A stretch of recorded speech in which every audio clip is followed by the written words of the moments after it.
নতুন ফ্যাসিবাদ, যারা ধর্মের বয়ান দিয়ে, নিজস্ব বয়ান দিয়ে মানুষে মানুষে বিভাজন তৈরি করতে চায়। বাংলাদেশে ভবিষ্যৎ রচনা করা হবে যে তরুণরা রক্ত দিয়ে আমাদের জনগোষ্ঠীকে নতুন আশায় সঞ্চারিত করেছেন। তাদের জন্য মানসম্পন্ন শিক্ষা, শিক্ষা শেষে কর্মসংস্থানের ব্যবস্থা, তাদের জন্য যথাযথ প্রশিক্ষণ, প্রযুক্তির সাথে তাদের যথাযথ পরিচয়, এমন পরিচয় যাতে দেশে এবং বিদেশে আগামী দিনে যে ভবিষ্যৎ প্রযুক্তি নির্ভর পৃথিবী তৈরি হচ্ছে তার সাথে তারা যাতে যুক্ত হতে পারে, তার জন্য তাদেরকে গড়ে তোলা হবে।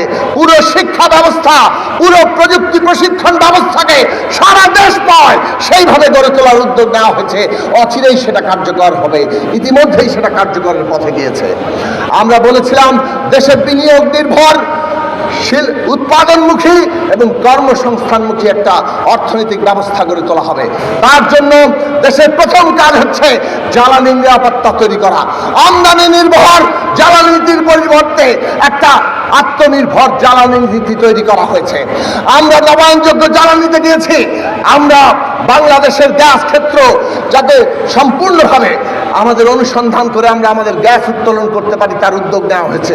বাংলাদেশে জ্বালানির যে মজুদ সেটা 3 মাসে প্রথম ধাপে এবং পরবর্তীতে 6 মাসে নেওয়া হবে, তার উদ্যোগ গ্রহণ করা হচ্ছে। সুতরাং জ্বালানি প্রথম কাজ। দ্বিতীয় কাজ হচ্ছে আর্থিক খাত, ব্যাংক, ক্যাপিটাল মার্কেট।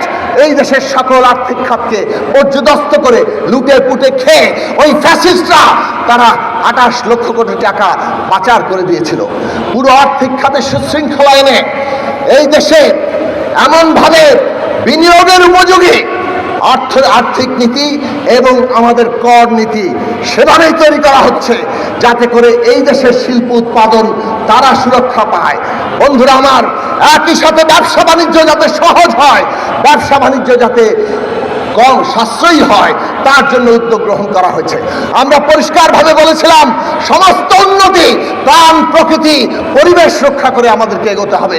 তার জন্য এই সরকার উদ্যোগ দিচ্ছে। সারা দেশের পানি ব্যবস্থাপনা, খাল, নদী, আমাদের নদীর পানির ন্যায্য হিস্সা আমরা আদায় করার লক্ষ্যেই সমস্ত নীতি গ্রহণ করার জন্য আমরা সচেষ্ট আছি। বন্ধুরা আমার, সমস্ত প্রতিষ্ঠান ধ্বংস করে দেওয়া হয়েছিল। রাজনৈতিক সংস্কারের সাথে সাথে আর্থিক প্রতিষ্ঠান, সামাজিক প্রতিষ্ঠান সব কিছু আবার প্রাতিষ্ঠানিকভাবে গড়ে তোলার জন্য আমরা চেষ্টা করছি। একই সাথে সমাজে বিভেদ বিভাজন তৈরি করে ওই জাতিবাদী ফ্যাসিস্টরা আজকে আমরা দেখেছি কিভাবে মানুষকে বিভক্ত করেছে। সমাজ সংস্কৃতিকে ঐক্যের জায়গায় দাঁড় করাতে হবে।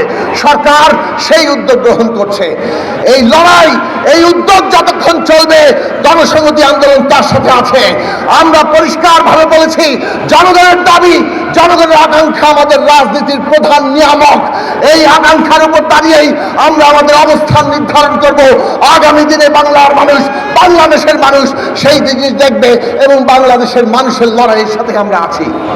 কিন্তু আমরা দেখছি জাতিবাদী ফ্যাসিবাদকে তাড়িয়েছি, কিন্তু আরেকটা নতুন ফ্যাসিবাদ, যারা ধর্মের বয়ান দিয়ে, নিজস্ব বয়ান দিয়ে মানুষে মানুষে বিভাজন তৈরি করতে চায়। তারা মানুষকে উত্তেজিত করে পানি ঘোলা করতে চাইছে। সরকার যখন জন আকাঙ্ক্ষা, জুলাইয়ের আকাঙ্ক্ষাকে পূরণ করার উদ্যোগ নিচ্ছে, তারা দেশে একটা উত্তেজনা সৃষ্টি করে একটা ঘোলা পানি তৈরি করতে চাচ্ছে। জনগণকে আজকে সতর্ক থাকতে হবে। আমরা গণসংহতি আন্দোলন পরিষ্কার মনে করি, কোন রকম মত তৈরি করে নাগরিকের অধিকার কেড়ে নেওয়া যাবে না। আমরা গণসংহতি আন্দোলন লড়াই করেছি, রাজনৈতিক প্রতিপক্ষের উপরে হামলা করা যাবে না।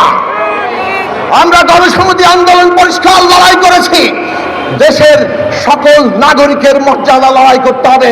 ধর্মের নামে, লিঙ্গীয় পরিচয়ের নামে কিংবা অন্য কোনো পরিচয়ের নামে কারো অধিকার হরণ করা যাবে না। ইউএফটি ফার্স্টের সাথে ট্রেড করুন যে কোনো জায়গা থেকে। ক্যাম্পাসে ক্লাসের ফাঁকে, ঢাকার জ্যামে বসে কিংবা ঘরে বসে ট্রেডিং এখন হাতের মুঠোয়। তাই ট্রেড করুন যখন খুশি, যেখানে খুশি।